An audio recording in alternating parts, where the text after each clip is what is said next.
Hold up, this is part 4. If you haven't seen 1, 2, and 3, here we go. Here's part 1 over here. All right, go watch that. Here's the link. All right, I know a lot of you guys are like, man, let's move the vocals. All right, because, you know, that was the original purpose of this tutorial, and it still is vocal processing and, you know, how to get your shit going, how to start laying tracks. But we need to do some practice in here, because I don't know if you're going to go do it on yourself, so I'm just going to make sure you get it here. All right, so I have a sound here. A lot of you have heard this on a lot of, you know, tracks out there. You know what I'm saying? But what else I hear here, I hear some room sound here, and I'm going to turn it up so you can hear it.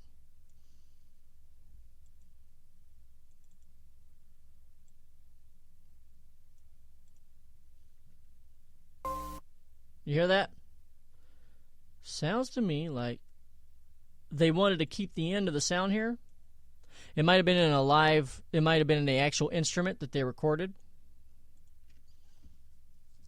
I'm not really sure. And it seems like they applied a gate, or basically, I'll get to the gates in a second. They reduced the volume of something that fell below a certain level. But some of it's still there. Some of that room sound.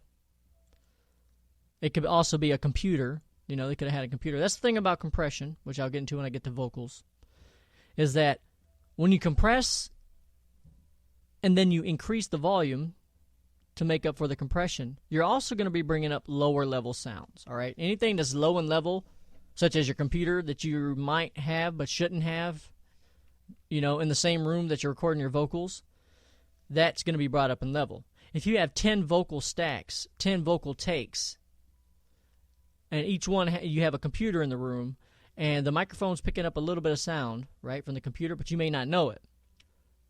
If you have like 5 stacks for a hook, the computer sound is going to become more and more evident with each pass or each record, each of the 5 recordings that you're doing for your hook, if you're doing 5 stacks, you know what I'm saying? And when it comes to R&B vocals and you're doing like harmonies and they have a lot of stacks, it's going to become even more evident. You may not even be able to do anything because you have this computer in the background, you know, messing up your sound. But the sound I hear here,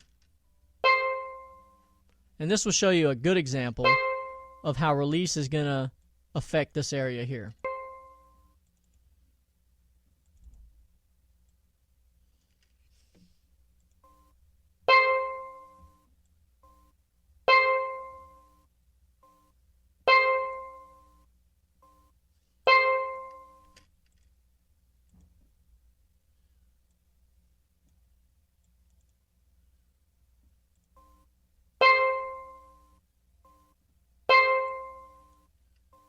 Don't mind that little thing on the end. That's just when it's resetting over here. So I'll see if I can get rid of it. Probably go like this.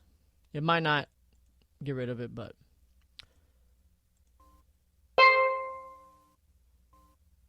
yeah, so don't focus on that part right there. That little boop. Don't focus on that. That's not part of the sound, all right?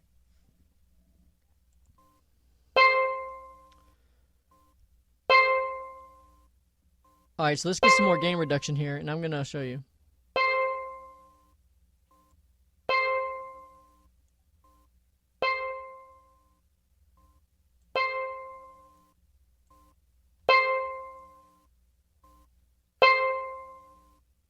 As I bring this down, you're going to notice that it gets even more louder. This little on the end.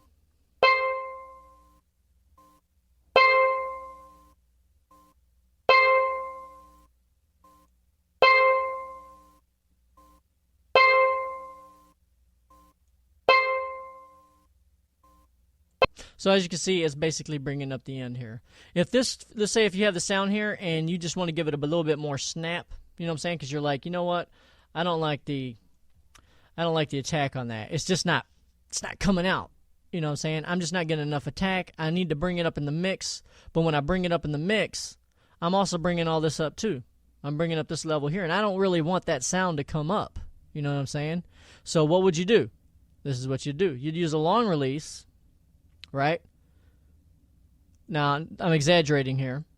You use a longer release so that after compressing this area here, it's going to slowly release, and you're not really going to bring up the sound anymore. If I use a fast release, it's going to, after gain, the gain reduction, it's going to immediately go back to a normal level. But I want it to slowly release and keep compressing over this release time so that I do not bring up that sound, but I want to bring up the sound here. So what I'm going to do is I'm going to allow a faster attack. And this sound event happens about 2, 4, 6, 800 milliseconds. It's an 800 millisecond sound event. So between here and here is about, from 8 to 1, that's 200 milliseconds. So I'm looking at this area here, and I'm going to say that is about, from here to here is about 170, so you figure, yeah, so I know what to put here.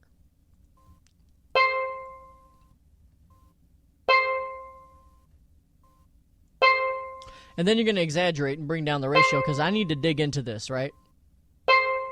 I need to dig into this. This level is not that loud. I didn't normalize this, and this is the reason. Because not all your stuff's going to be normalized, right? All your stuff ain't going to be normalized. It might be this level here. You can turn it up or down. But what I want to do is I want to dig in here, and I want to bring in this initial, boing! I want to bring that initial piece in, but I don't want to bring this up. So I'm using a long release. I'm going to use a little bit longer attack time so I can allow some of that to come through.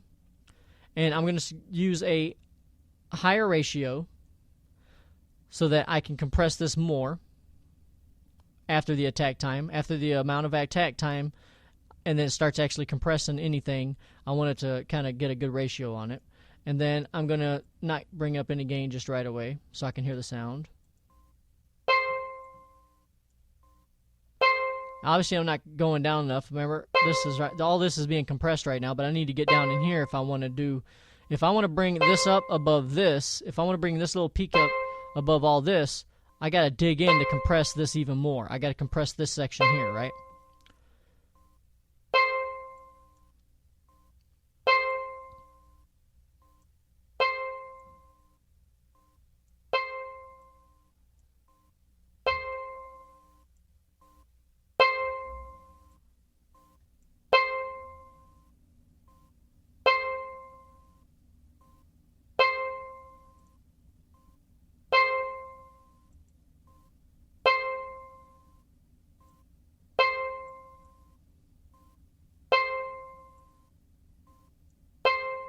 There we go. Getting a little snap on there now. That's normal. Not really much snap. Turn it on. Now I got a little snap on there. See? Got a little snap on the beginning here. And I've essentially compressed all this. Alright? That's what was being fucking brought up right here.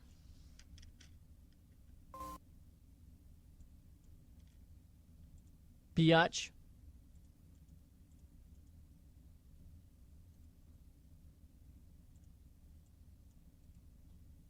So you see what I did right there, right? I basically shaped it to give me the sound I'm looking for. There we go. Now we're snapping.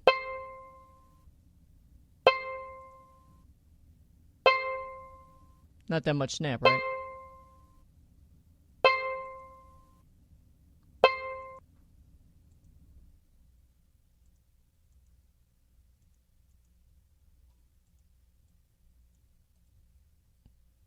That was because I was compressing it again, getting even more snap.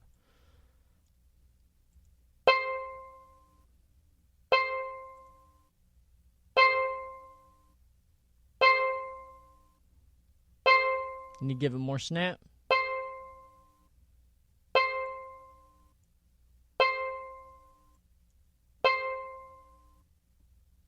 I'm exaggerating. There we go. I used the makeup gain to bring the level up a little bit, but not too much because I don't really want to bring this stuff up. So now I have changed the envelope. I have changed the character of the sound to where it is now snappy, as opposed to pretty much all the same level. Alright, so we got a kick here. And from about right here to right there is about 100. From here to here is 100 milliseconds. So you figure 150. So quite a long distance there. But our attack time is going to determine how much of the kick is going to be coming through. Do you want a more of a punchy kick, or do you want more of a soft kick? Let's get a punchy kick.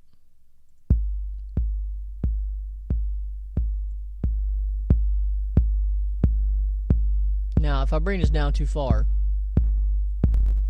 you hear what's called distortion. Alright? That's too quick of a release. It's actually following the individual cycles of the kick, because it's basically a type of a sine wave, right? It's basically a frequency kick. Of course, there's some other things added onto it, but so we don't like that sound. I still hear some distortion.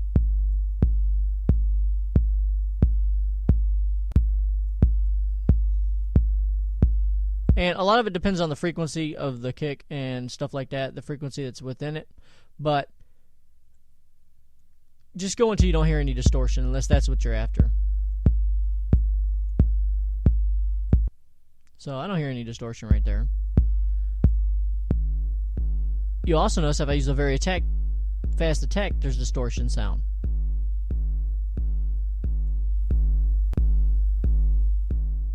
Right?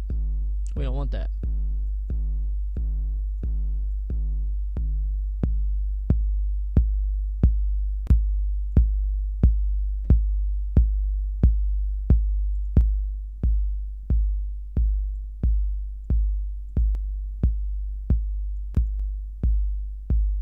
Now they're about the same level when I turn it on and off, but one's just more punchy. Turn it on. This has got a little bit more punch coming through.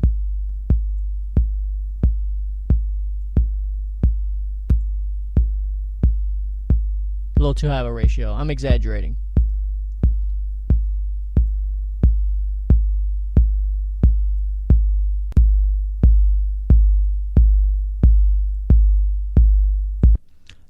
These two are interdependent, your threshold and your ratio. If I'm using a very high ratio, I'm not going to use a very low threshold. I mean, I could, if that's the sound you're after. But on this, I don't want to dig too deep into this area. I want to be focusing on this upper portion here. And I just want to bring in some of that attack to give it more of a punch. So I'll use about a 5-to-1 ratio there.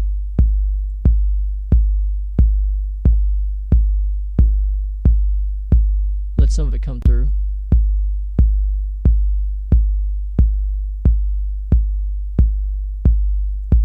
Increase the gain.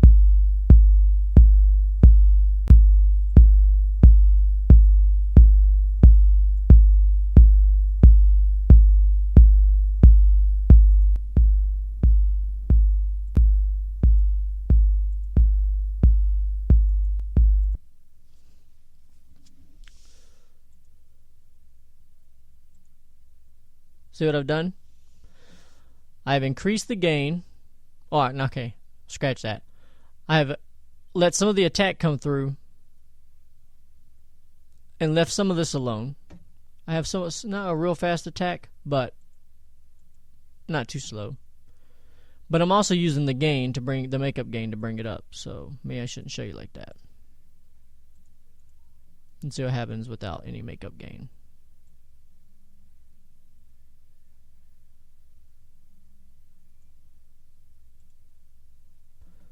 So what I've done is I've basically, if you look at my attack and release settings, my release ain't that fast, but it's fast enough to where I don't affect too much of this event on the end. But I compress this portion here just to get that little snap on the front. If I do it again, I get even more, as you can see. Let's see what happens if I do it again. You see what's happening? So this is an exaggerated example of what's basically going on.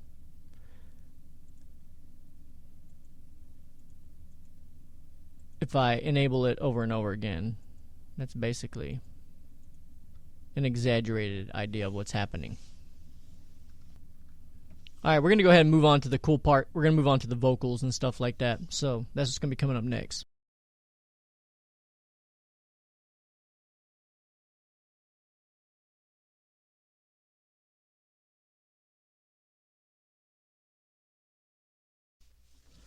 All right, what we have here is a vocal, all right? And this is actually from a thing called Mastering with Waves, and it's a program, and you can order the program, and it teaches you a little bit about mixing and mastering and stuff like that. Although I'm not too happy with the results that they have, in, you know what I'm saying? Like, they don't show you the whole tracking process. They didn't show you, for instance, this is the lead vocal of the track, and it's basically a female, okay? They also give you other sessions. Like for Cubase SX3, they give you all the sessions and stuff like that, and you get all the files. Like you get all the, let me show you here. You get all the tracks, you know what I'm saying, like the background vocal tracks and all this. But see, what they're failing to let newcomers know is that this has already been comped. In other words, they took all of her tracking and basically mixed it down so that it's all into one file here, even though she probably recorded onto different tracks. Another thing they're not telling you is the fact that they didn't tell you the preamp she used, the microphone she used, if they used a high pass on the microphone, because I'm believing they did, because if I bring this up here, you're the one and only. There's not much low frequency down here, which means they either had the high pass enabled on the microphone or on a preamp or both. You know what I'm saying? They're basically eliminating a lot of low frequency. You know, they failed to mention that. There's a lot of other things that they failed to mention, all right?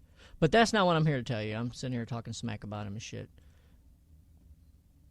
They're kind of misleading, basically. But check it out. We're going to talk about the compression, and that's what I'm here to discuss. So we have the vocal here, right? But we also got this low portion. This is where compression is going to help us. Now I'm soloing it, and we're going to hear it with stuff enabled here shortly, like all the instruments. What you do to me? We got this little whisper. You make me feel so alive. I feel it deep inside. And I actually have it turned up, so I'm going to bring it down to about right here to 0. What you do to me? You make me feel so alive. Right, and then we have this here. A feeling that goes on. It's a little louder, right? And you're the only. So we have a vocal performance here that gets loud and soft and has soft portions and, you know, some talking portions. Now let's bring it in with the instrumental, see how it sounds. Rain falls down, all I know is the way I feel. You see where she goes, the way I feel? It kind of gets buried. Now, what you're saying is, oh, just turn it up. You could, but there's a problem. If you just turn it up, there's parts here that are going to be brought up too loud. And it's just really going to stick out in the mix, and it's just not going to sound right. So what we can do is do compression, and what I'm going to do is I'm going to play a little, let's find a portion here.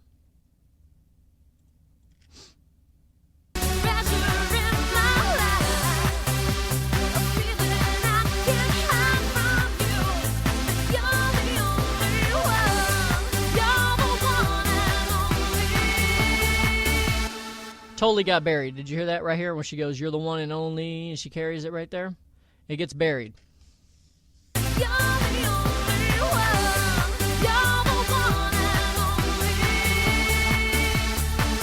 Now I could turn it up and you'll hear it. You're the only one. You're the one and only. But you notice this gets too loud right here where she goes, yo, it gets too loud. And then when we get over here to this portion here, now it's not as busy, so you're going to be able to hear it if I bring it back down to original volume here.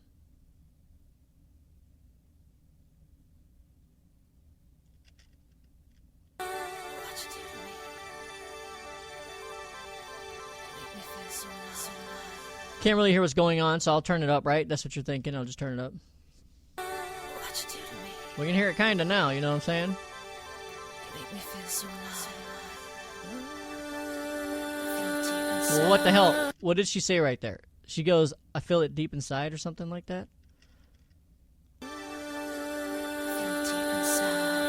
I have it turned up, but if I keep turning it up, what's going to end up happening if I just keep turning this shit up so I can hear this, I'm turning up everything else. So you're probably saying, well, why don't you just go in here and edit and turn this up? Well, guess what? That is a technique. You don't have to do compression. It's called, you could call it manual gain writing, but actual manual gain writing is when you do automation, and while it's playing, you're writing the automation of this volume fader. I'm not going to get into that, but it's kind of the history of compression. Before there was compression, that's what they used to do, is actually ride the gain and, you know what I'm saying, record it to tape or whatever they were doing. But we're in the new era, my friend, and we have what's called compression, and we don't have to come in here and edit that, all right?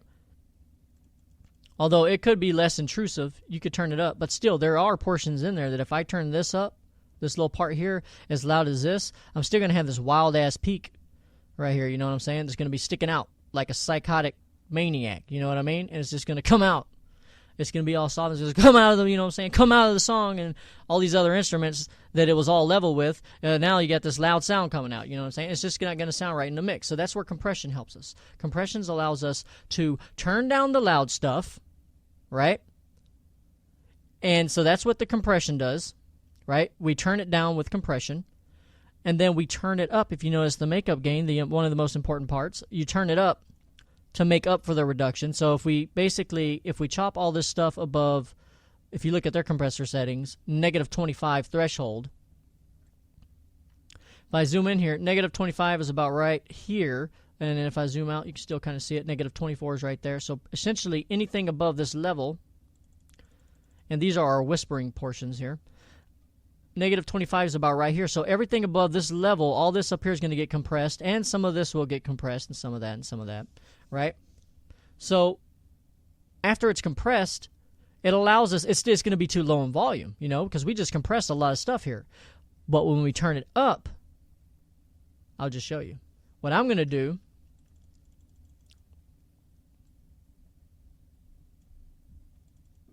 is I'm going to hold my control key and drag and copy this on here like this. And I basically did what's called a clip effect, and I've put it inside the clip's effect bin, so I can affect just the clip by itself and nothing else in the mix. And I'm going to do what's called process in place, and I'm going to process this clip in place. But before I do that, I'm going to zoom in to a portion and let you see what happens. Here's our whispering part, right? This little section here. And I'm going to process it in place. And we're going to see what happens from here. Actually, you know what? I'm going to zoom out. Probably be better if I zoom out, but in enough to where you can see what's going to happen. Look at this portion, and then look at this portion also. And I'm going to do what's called process in place. And here we go. Right click, balance to clips. It's processing it. All right, this is after compression. All right, this is what's happening. You notice our part here, if we highlight it and zoom in, it's been brought up in level because of our makeup gain inside of our compressor here. 15 decibels, we brought it up 15 decibels after compression. Right, so let me undo it, edit, undo. This is before compression. Basically, if you look at what's happening afterwards, we brought down all the loud parts, right? Which allowed us to turn it up. And then when we turned it up, we actually brought these up in level. So we didn't really mess with these that much. We mainly compressed everything above a certain level, which was negative 25 decibels. And we've made it compactor and fit into a more small space. And then we turned it up. So let's see what happens if we don't add the makeup gain. I should probably explain it like that. Come on, biatch. All right. Which one am I using? Using the wrong one. I gotta use this one. If I hold down the Alt key and fucking do it, it's probably gonna be, there it is, quicker. Now I'm gonna process that in place.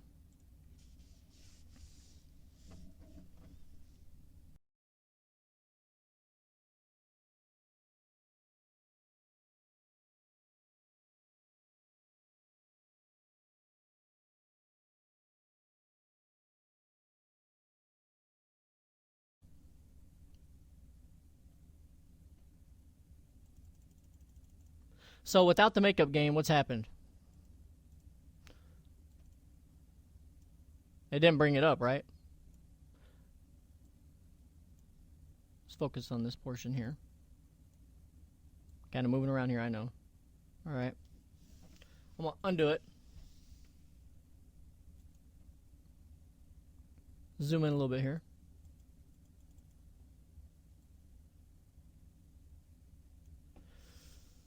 We got these portions here.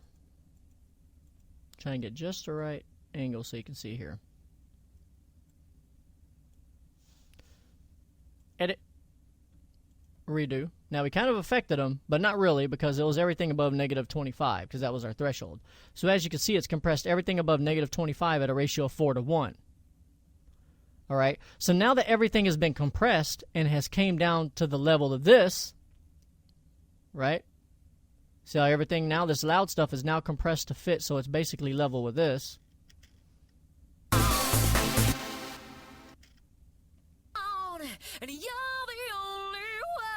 Now this will essentially sound a little louder.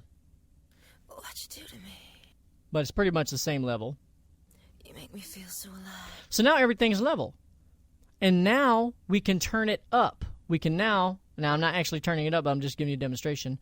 We can actually turn it up to bring up everything along with it. We can now turn this up, and it's going to turn this up.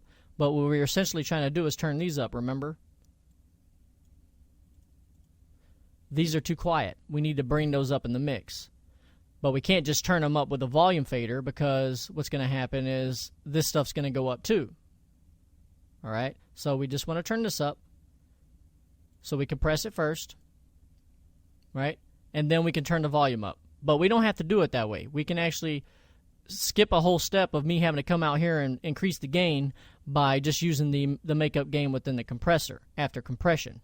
And you judge the makeup gain by ear mostly, but you can also use your gain reduction meter, which is right here.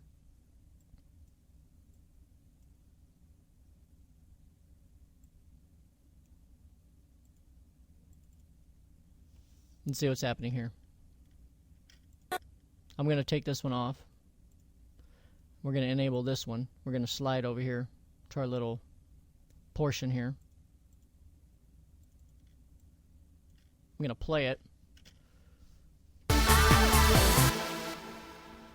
Solo it.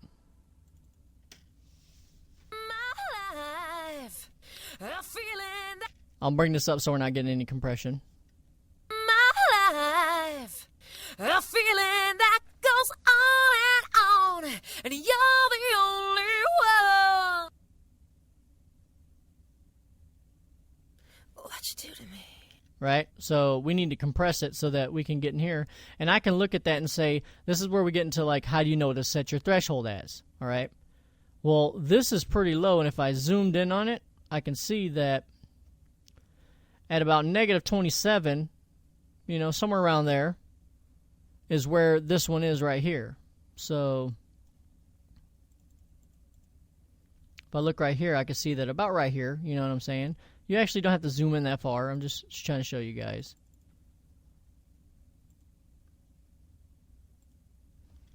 I can actually see or get an idea of what everything else is at. You motherfucker. Oh, it's because I got to use this. All right.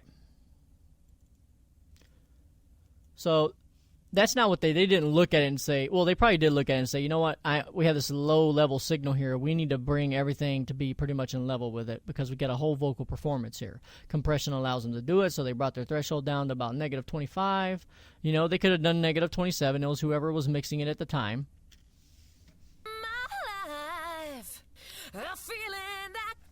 And then they look at their gain reduction meter here, and they're seeing how much gain reduction they're getting. They're getting a peak gain reduction, you know, somewhere around 19 decibels.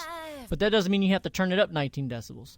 You compress, and then you listen to everything together, because we're just listening to the vocal by itself. But I can already tell that I need to, at least, my average gain reduction is around 12 decibels.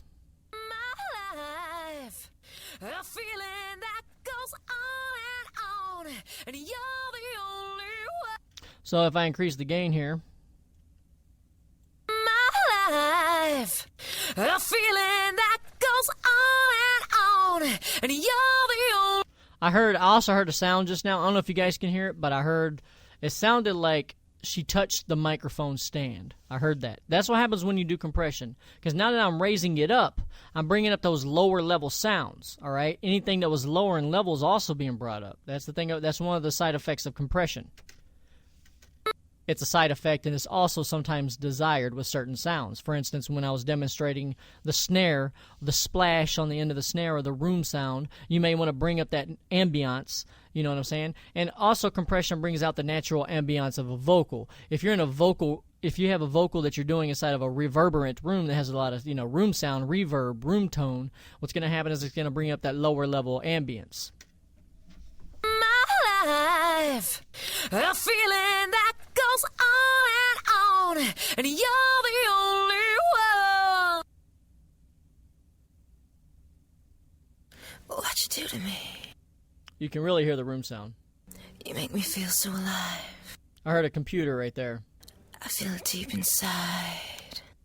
See, you can hear the room sound inside all this stuff over here. I can hear it. What you do to me? You make me feel so alive. I feel it deep inside. So we're essentially bringing up the lower level, right? Anything that's lower in level, which ultimately brings up any type of room noise that you may have. If you have the compressor in the background while you're recording, it's going to bring the sound of that up too. What you do to me? You make me feel so alive. And they're using a very fast attack.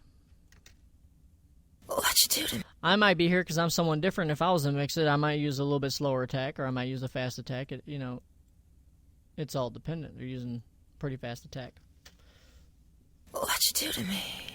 They're using a roughly 100 millisecond release. It's a good point. You know what I'm saying? It's called the magic release setting, where pretty much all vocals sound good with this setting. They could have came in here and did a faster release. What you do to me? You make me feel so alive. It'll give it more of a, when the music's going, it'll give it more of a feel. My life, a feeling that goes on, and you're I'm really bringing up the room sound now. my life, a feeling that goes on. It was actually distorting also. My life, a feeling that goes on, and you're the only one. What you do to me? You make me feel so alive.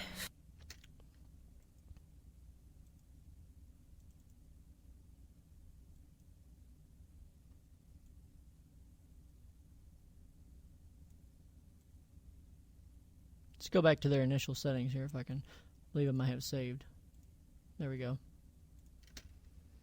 My life, a feeling that goes on. I'm going to turn it on, and I'm going to come over here, and we're going to listen to this portion here where it kind of got drowned out, and I'm going to bring the gain back down here because that's a little too loud. And we're going to listen to this portion over here where she was getting drowned out. You make me feel so alive.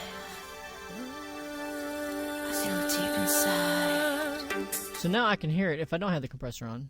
Make me feel so alive. I feel it deep inside. And essentially, it's because it's just not turned up. Because, of course, the compressor has the gain turned up, so it sounds kind of really quiet. Then you see the EQ they have set before that.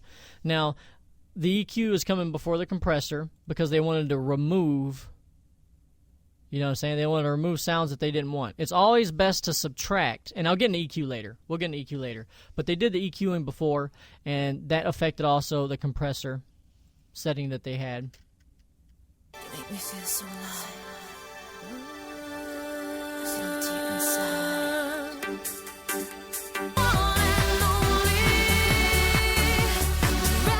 And then they had like some effects going here.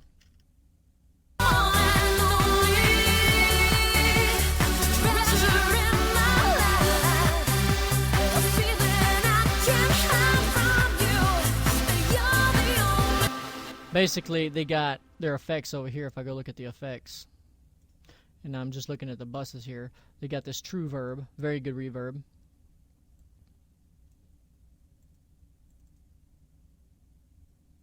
And they're using it properly, but all they're using is the reverb. They're not using the early reflections or the direct source.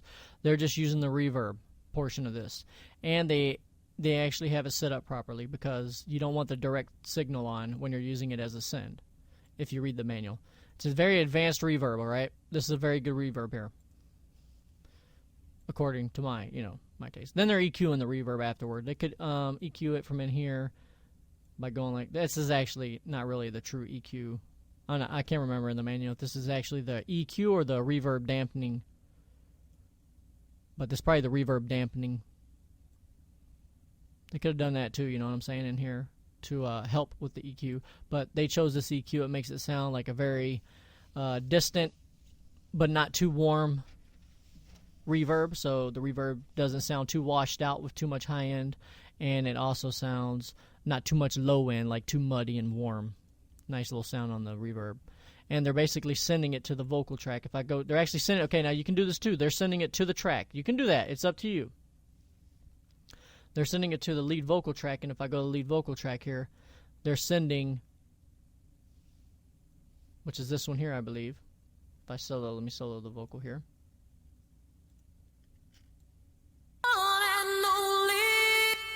You're also hearing the delay on there, this Waves super tap delay. But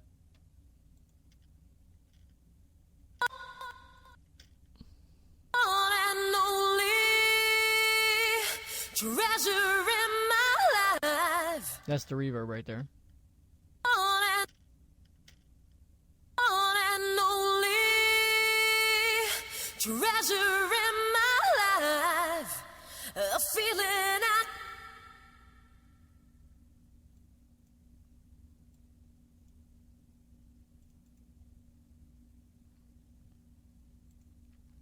All right, so there's one example of vocal compression where it can help. All right, here we have another vocal. said you wouldn't leave me, but you left me here. Said you wouldn't make me cry, your tears rolled down my face. You said I was the only one, so who? You'll notice that it's pretty much a level performance, but the only things that's sticking out here that are sticking out are a lot of the sibilant sounds, like your s and your p and your t.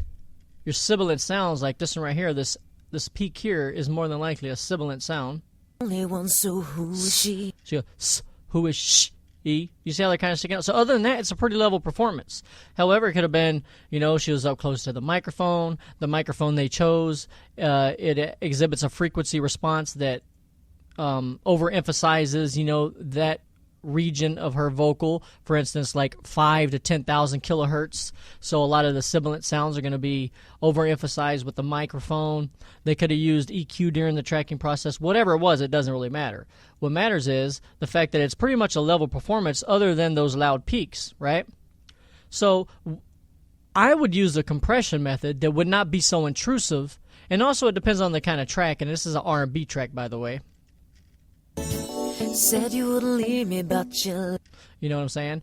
And you don't want to be so intrusive, and you could use a multitude of different compression, okay? I could use a 4-to-1 ratio, but I don't really want to dig in all this. It's already pretty much level, you know what I'm saying, as far as the performance. So you're going to want to use a higher ratio, okay? And that's where the limiting comes in. That's where you might want to use a limiter. A limiter is going to allow you to get some gain reduction, but not really be evident as compression. It's going to be more like a stealth, like a ninja, you know what I'm saying? And they used the L2, which I wouldn't have used the L2. All right, but that's what they decided to use. They probably used it because of its ARC function, automatic release control, increases the RMS, and some other things. But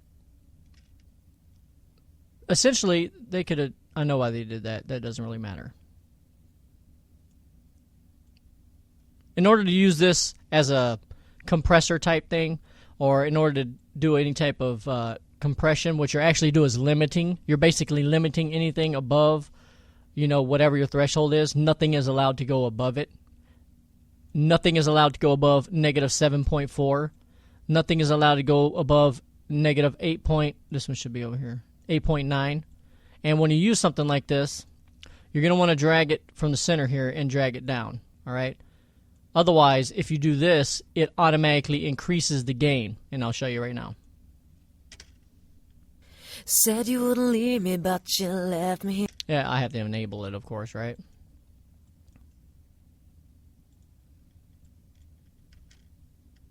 Said you wouldn't leave me, but you left me here. All right. It automatically increases the gain. In order to use something like this, you need to bring them down together. So I can look at this and say, it's pretty much level, but I need to get somewhere around here in this area. Okay, I need to get into this area because I want everything to be a little bit more level, but I don't want to dig into this area down here. I don't want to dig into none of this performance. I just want to pretty much level it off. So they chose -18, if I can recall. And that is a good, that's the setting they chose. And it's basically anything, if you follow 18 all the way across an invisible line here, they're basically chopping everything above that off. They're limiting it. Nothing is allowed to go above that level. All right? And when you bring them, you notice how I said that if I bring it down like this? Said you wouldn't leave me, but... That's because this is also used for the last portion of mastering. And I really wouldn't use this one because it offers the, the dithering and all that. Because there's also another one I show you that I'll show you the one that you're probably more than likely going to want to use. But if I bring them both down together, it's essentially acting as a limiter, and it's not allowing anything to go up. It's not bringing up the volume. Said you wouldn't leave me, but you left me here. So it's not changing no gain. It's not changing nothing. All it's doing is it's got a really fast, super fast attack. It's actually a look-ahead limiter, I believe.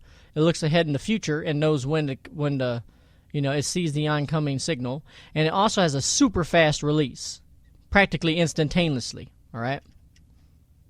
Said you wouldn't leave me, but you left me here. Said you wouldn't make me cry, your tears roll down my face. Now it is going to get softer or quieter because of this right here, right? Because we are getting gain reduction. And if you wanted to bring that up, all you got to do is this. Said you wouldn't leave me, but you left me here. Once you get to the level you want, then you can start to bring up the gain.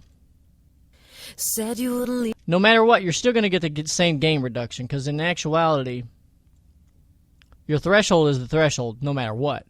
But due to the internal structure of the plugin, and it's used for mastering mostly, is that it's going to increase the gain as you bring this down. So once you get to where you need to be, said you wouldn't leave me. Where are we going? We're going to go, let's say, about right here, -18. You know what I'm saying? Because, the performance is pretty much in that area.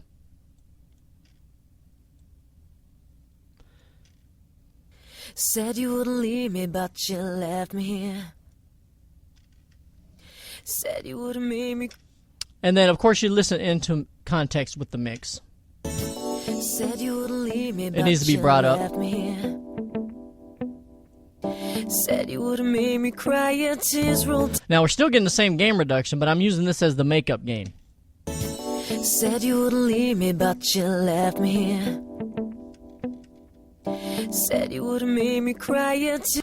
Now what's happening is, it's not really evident that I'm compressing. It's more like a stealth. It makes it seem like I didn't do any compression, and there's none of the compression artifacts being introduced.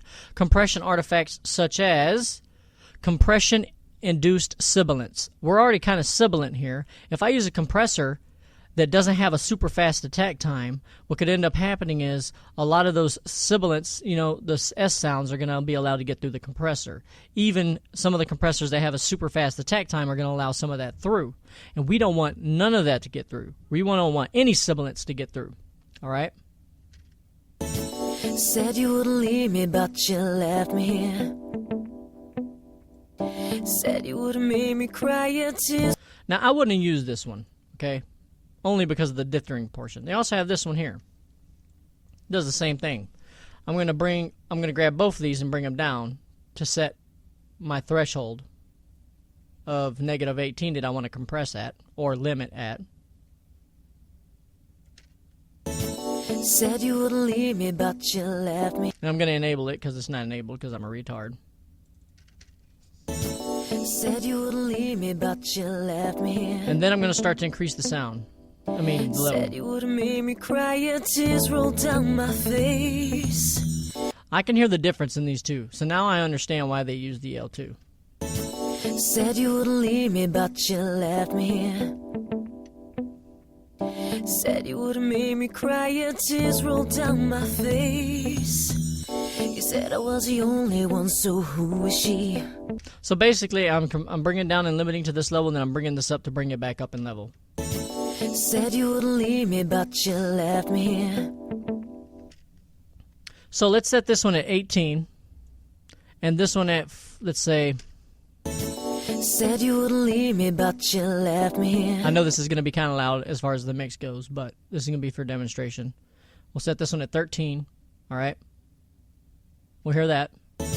Said you wouldn't leave me, but you left me here. Okay, and then what I'm going to do is I'm going to bring this one up and set the same settings.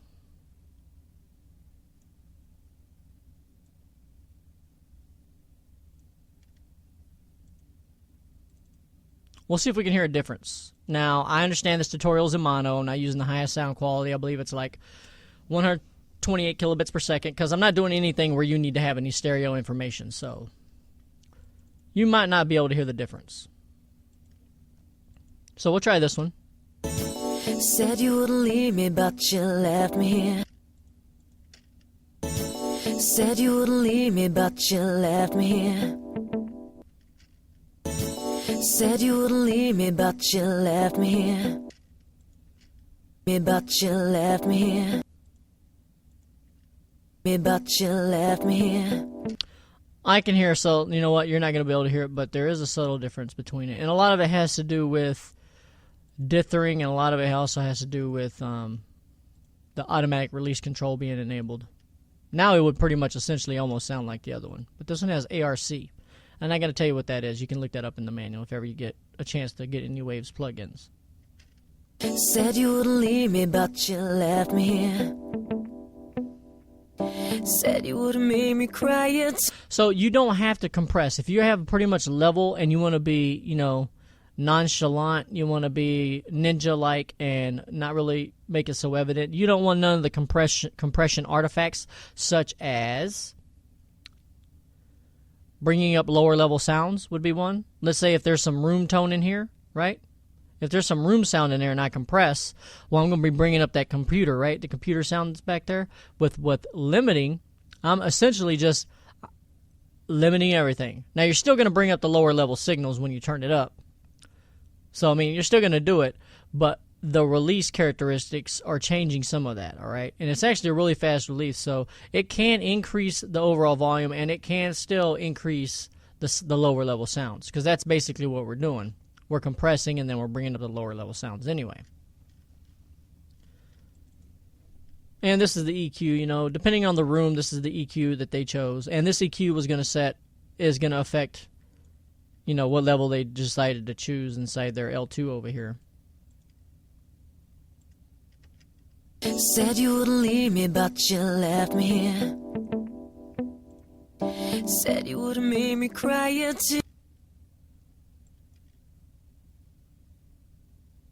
They probably figured she needed some support in the 5,000 region, and there was probably a little bit too mud or too much. Said you wouldn't leave me, but you left me here. Said you would have made me cry. Tears rolled down my face. All right, so there's another vocal example of vocal compression. Said you wouldn't leave me, but you left me here.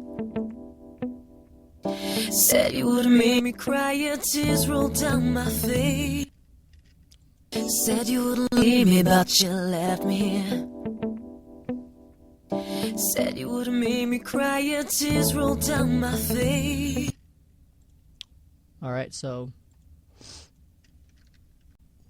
here's another example of vocal compression. Now, sometimes the performance may seem like it doesn't even need to compress, and maybe you don't have to compress at all. I mean, pretty much this is a level performance. I mean, it has a couple of parts that are loud there that I might want to use a limiter on, you know, but it depends on what sound you're after. But if you listen, sometimes when you add a compressor, you add a certain sound. things become more warm. Like this vocal here by itself, without compression, may sound plain and thin, and it just doesn't sound lively enough. It doesn't have that grit. It doesn't have that level, that fatness. It just don't have that thickness. You know what I'm saying? So I'm going to go ahead and play it. Do you like the way it feels when nobody will reply to your questions? Let's go over here to this section. It makes me wild, it makes me crazy. I don't like the things you do, don't like what you've become, don't like what you do to me. You're already gone, you feel so far away. Now let's add a little compression in there. We'll listen to this area here so we can get no pauses. Don't like what you do to me. You're already gone. Don't like what you do to me. You're already gone. Sounds kind of thin, but when you add this in there. Don't like what you do to me. You're already gone. You feel so far away. You left me on my own. And even though you're next to me, you're already gone. They're using a fast release, 4-to-1 ratio. Don't like what you do to me. You're already gone. You feel so far away. You left me on my own. So as a general rule, you can see what's going on here. We're usually shooting for around, between 6 to 12 decibels of gain reduction. You know what I'm saying? I know it's going to vary with depending on how loud the vocal is, but that's usually the range area you're going to be shooting for, depending on what you're trying to do. Don't like what you do to me. You're already gone. You feel so far away. You left me on my own. And even though you're next to me, you're already gone. You're seeing my input here. Right here. Don't like what you do to. And I can adjust my threshold by looking at that. Don't like what you. And that's I should probably touch on that a long time ago. You don't have to look at this. I do have to look at it so I can see the macro dynamics of it, so I can see, okay, yeah, it's pretty much all level. You know what I'm saying? There's not really anything in there that's really small. I mean, this right here, this portion here gets a little quiet. Seems like there's like some little quiet sections in there, but other than that, it's a pretty level performance. And then this might get a little soft right here, a little quiet. May not seem evident, but just by looking at it. You're already gone. Man, I could tell they processed that.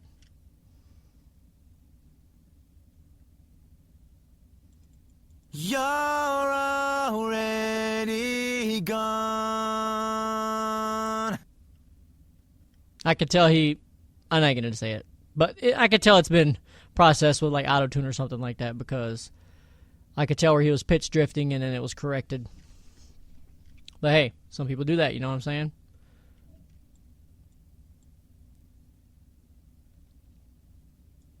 You're already gone.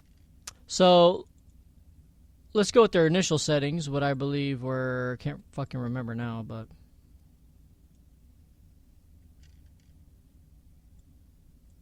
I come on my own, right? I'm tired of hearing that shit. You're making me lose my head. You're already gone. You feel so.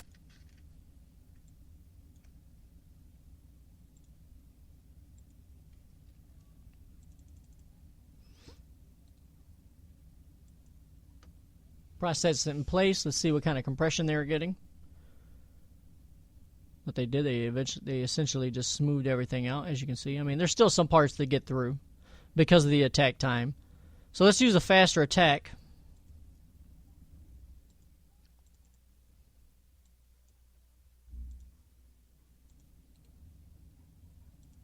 See if we can get rid of some of that. We're using the fastest attack time possible. Does anything actually still get through? Not really. It's pretty good. You know what I'm saying? Oh, I wouldn't say good. I'm just trying to show you an example here. That's more of a level than what it was. So I just thought I'd show you this one too.